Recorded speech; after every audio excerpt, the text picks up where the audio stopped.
Haleluya, salam, salam jumpa kembali dengan saya di hari yang diberkati ini.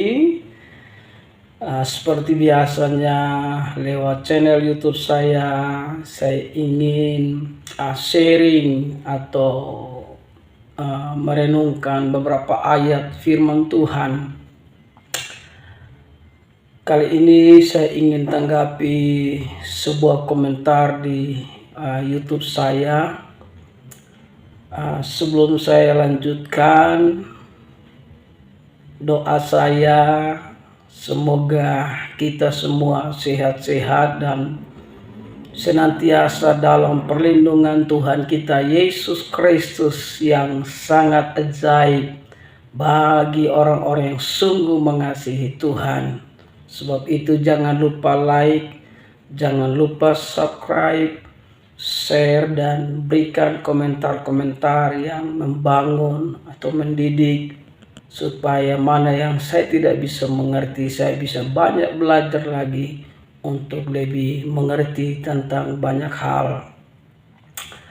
Dalam komentar itu dia berkata, yang bingung itu Tuhan kok Yesus. Jadi dia bingung, Yesus kok Tuhan, Tuhan itu kok Yesus. Dia bingung di situ karena pemahaman dia dalam komentar itu, yang bingung itu Tuhan kok Yesus. Semua utusan Tuhan berseru sembahlah Allah yang esa.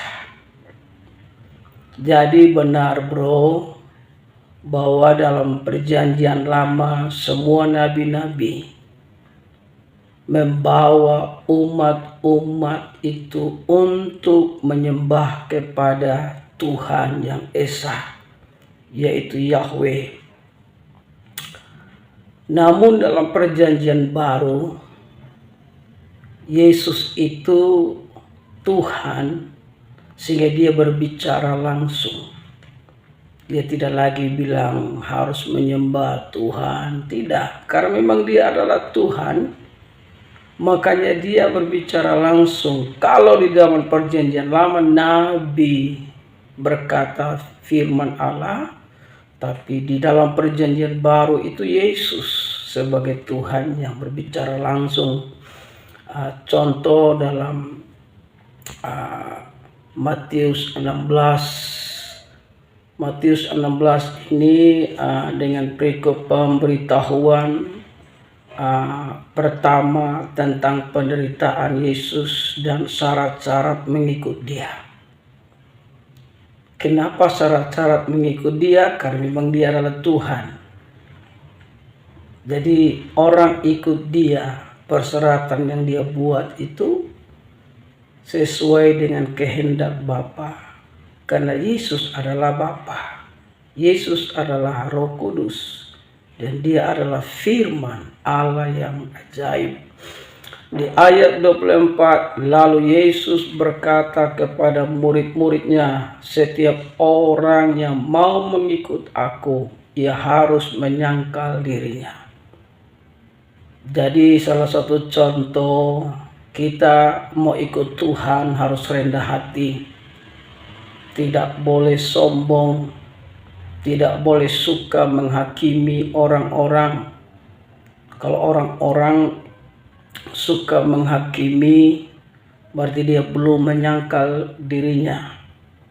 Makanya di situ firman Tuhan berkata, orang yang mau ikut Tuhan Yesus Kristus harus menyangkal dirinya, harus rendah hati, bahwa hidupnya tidak ada arti apa-apa tanpa campur tangan Tuhan. Makanya perlu penyangkalan diri. Itu syarat untuk mau ikut Tuhan. Tidak boleh sombong, tidak boleh angkuh.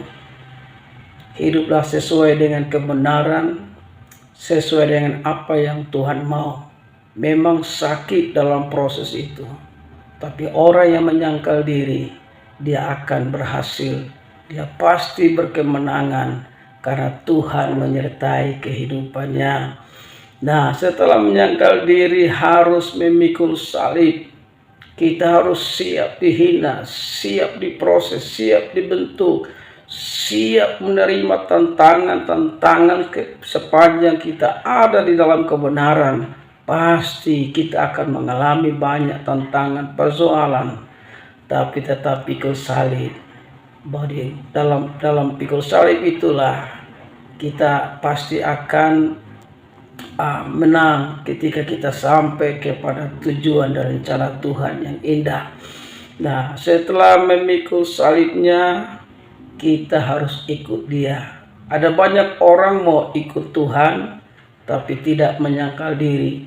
Ada banyak orang mau ikut Tuhan, tapi tidak mau pikul salib. Tapi ingat yang pertama, menyangkal diri, pikul salib, baru ikut Tuhan, saudara. Itu syarat mengikut Tuhan, dan syarat mengikut Tuhan itu Yesus adalah Tuhan. Maka di ayat 25, karena barang siapa mau menyelamatkan nyawanya, ia akan kehilangan nyawanya. Tapi barang siapa kehilangan nyawanya karena aku, ia akan memperolehnya. Tuhan akan bertanggung jawab setiap nyawa yang hilang karena berada di dalam kebenaran firman Yesus. Nyawanya selamat, sebab hanya Yesus yang sanggup melindungi jiwa dan nyawa kita, saudara. Nah, makanya di ayat 26, apa gunanya seorang memperoleh seluruh dunia tapi kehilangan nyawanya, dan apakah yang dapat diberikannya sebagai ganti nyawanya? Tidak akan ada, saudara. Hidup ini akan sampai titik. Dan kalau sampai titik kita tidak ikut syarat yang Tuhan Yesus berikan, kita akan kehilangan nyawa. Harta, kekayaan, pangkat, kedudukan tidak bisa beli nyawa, tidak bisa beli keselamatan. Keselamatan itu datang dari Tuhan yang bernama Yesus Kristus. Jadi bro yang komentar tidak usah bingung, karena memang Yesus itu Tuhan. Anda mau selamat, mau sampai surga, ya ikut Tuhan Yesus, karena Dia adalah juru selamat kita. Haleluya. Salam kemenangan iman.